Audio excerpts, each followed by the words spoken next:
Jelang Hari Raya Idul Adha 1446 Hijriah, Dinas Pertanian, Peternakan dan Kesehatan Hewan Tulang Bawang terus mempercepat vaksinasi penyakit mulut dan kuku atau PMK.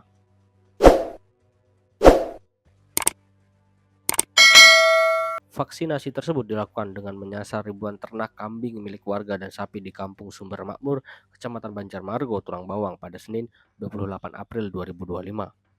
Asisten 1 Pemkab Tulang Bawang Ahmad Suharyo mengatakan jika vaksinasi yang dilakukan ini guna mencegah wabah virus PMK pada hewan ternak di Kabupaten Tulang Bawang. Ahmad menuturkan vaksinasi PMK yang dilakukan Pemkab Tulang Bawang tidak hanya menyasar pada hewan ternak kambing saja, juga pada sapi milik warga. Dijelaskan Ahmad, dalam percepatan vaksin PMK, Pemkab Tulang Bawang saat ini mendapatkan alokasi vaksin sebanyak 21.500 vaksin PMK. Sedangkan saat ini yang sudah direalisasikan sebanyak 15.000 vaksin PMK yang sudah divaksin pada hewan ternak sapi sebanyak 13.000 ekor dan kambing 2.000 ekor. Ia pun berharap dengan mengintensifkan vaksinasi PMK ini bisa menekan angka penularan virus PMK sehingga Kabupaten Tulang Bawang bebas dari wabah virus PMK. Di sisi lainnya, peternak kambing setempat bernama Pardianto mengaku menjelang Hari Raya Idul Adha saat ini permintaan hewan kurban alami kenaikan.